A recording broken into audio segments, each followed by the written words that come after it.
क्या कभी आपने सोचा है कि आधी उम्र का फासला होने के बावजूद किसी की बाहों में वो सुकून और वो फाइनेंशियल फ्रीडम कैसे मिल जाती है? वो गहरी आवाज, वो सलीका और वो बेशुमार तोहफे जो एक हमउम्र लड़के के पास शायद ही हों। आखिर क्यों आजकल की यंग लड़कियां किसी रॉकस्टार के बजाय एक मैच्योर शुगर डैडी के साथ डेट नाइट्स एंजॉय करना चाहती हैं? क्या ये सिर्फ पैसों का लालच है या फिर एक गहरा रूहानी और जिस्मानी जुद्धाव? आज की रात हम उन पर्दों को उठाएंगे जो इस शुगर कल्चर के पीछे छिपे हैं। क्या ये सिर्फ एक समझौता है या फिर अधूरी ख्वाहिशों को पूरा करने का एक हसीन जरिया? चलिए इस सफर की शुरुआत करते हैं मेरे साथ। मैं हूं डॉक्टर नेहा, आपकी मेंटल हेल्थ काउंसलर। मैं आपको देती हूं आपकी डेली लाइफ से जुड़े हर उस सवाल का जवाब जिससे आप अक्सर पूछने से कतराते हैं। आज बात करेंगे शुगर डैडी और शुगर मम्मी के बढ़ते ट्रेंड पर।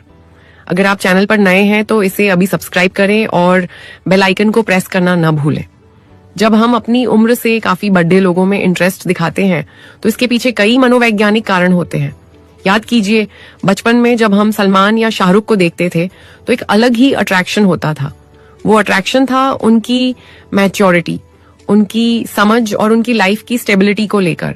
आज की जनरेशन भी इसी स्टेबिलिटी और मनी पावर की तरफ खिंची चली जा रही है। एक सेटल्ड मर्द या औरत आपकी छोटी छोटी इच्छाओं को पूरा करने की ताकत रखते हैं जो एक यंग पार्टनर के लिए शायद मुमकिन न हो। इसके अलावा वो तजुर्बा और वो केयरिंग अंदाज, जब कोई आपको आपकी ही उम्र के लड़कों से कहीं बेहतर तरीके से समझता है तो एक गहरा इमोशनल और पर्सनल बॉन्ड बन जाता है। लेकिन क्या ये अट्रैक्शन सिर्फ पैसों तक सीमित है? बिल्कुल नहीं। इसके पीछे हाइपरगेमी और सिक्योरिटी सीकिंग बिहेवियर की गहरी साइकोलॉजी काम करती है। एक शुगर डैडी के साथ जुड़ने का मतलब है कॉन्फिडेंस। जब कोई अनुभवी व्यक्ति आपको गाइड करता है तो वो सुरक्षा का एहसास, सेंस ऑफ सिक्योरिटी बेमिसाल होता है। यहाँ सेक्सुअल ओपननेस की भी एक बड़ी भूमिका है। एक मैच्योर पार्टनर के साथ इंसान मानसिक और शारीरिक रूप से ज्यादा खुलकर अपनी इच्छाएं जाहिर कर पाता है। उनके पास जीवन का अनुभव होता है जिससे प्लेजर के नए आयाम खुलते हैं।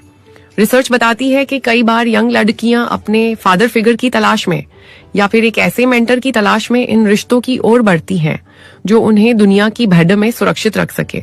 वहीं बड़े उम्र के लोग भी अपनी लाइफ की बोरियत को मिटाने और अपनी यंग एनर्जी को दोबारा महसूस करने के लिए इन रिश्तों में दिलचस्पी लेते हैं। उन्हें एक ऐसा पार्टनर चाहिए होता है जो उन्हें एडमिरेट करे और बदले में वो अपनी पूरी लाइफ की लर्निंग और फाइनेंशियल एसेट्स उनके साथ शेयर करते हैं। ये एक गिव एंड टेक का ऐसा रिश्ता है जहां इमोशन से ज्यादा कंफर्ट और लग्जरी को अहमियत दी जाती है। लेकिन याद रहे, जहां गहराई नहीं होती वहां अक्सर अकेलापन, लोनलीनेस ही हाथ लगता है। अब सवाल ये उठता है कि क्या ये रिश्ते स्टेबल होते हैं? सच तो ये है कि अक्सर ये सिर्फ एक्स्ट्रा मैरिटल अफेयर या शॉर्ट टर्म स्टेबिलिटी के लिए होते हैं। ये म्यूचुअल ओरिएंटेड शादी नहीं, बल्कि एक खास मकसद के लिए शुरू किए गए रिश्ते होते हैं। एक बेहतर भविष्य के लिए पार्टनर ऐसा होना चाहिए जो आपकी लाइफ के हर पड़ाव में आपके साथ कंधे से कंधा मिलाकर चल सके और साथ ग्रो कर सके। प्यार की कोई उम्र नहीं होती, लेकिन रिश्ते की बुनियाद अगर सिर्फ जरूरतों पर टिकी हो तो उसकी उम्र छोटी हो जाती है। एक हसीन रिश्ता वो है जहां आपकी रूह और सोच एक दूसरे से मेल खाए। अगर आप भी किसी ऐसे अट्रैक्शन से गुजर रहे हैं तो रुककर अपनी भावनाओं को टटोलें। क्या वो प्यार है या सिर्फ एक सुनहरी चमक जो वक्त के साथ फीकी पड्डी एच जाएगी? अपनी खुशियों को किसी और की शर्तों पर मत छोड़िए।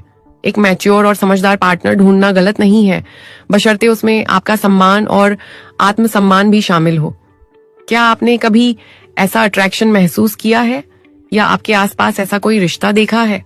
अपने अनुभव कमेंट सेक्शन में मेरे साथ जरूर शेयर करें। अगर आपको अपनी रिलेशनशिप लाइफ में कोई भी उलझन है तो आप मेरी वेबसाइट पर जाकर अपनी पर्सनल काउंसलिंग सेशन बुक कर सकते हैं।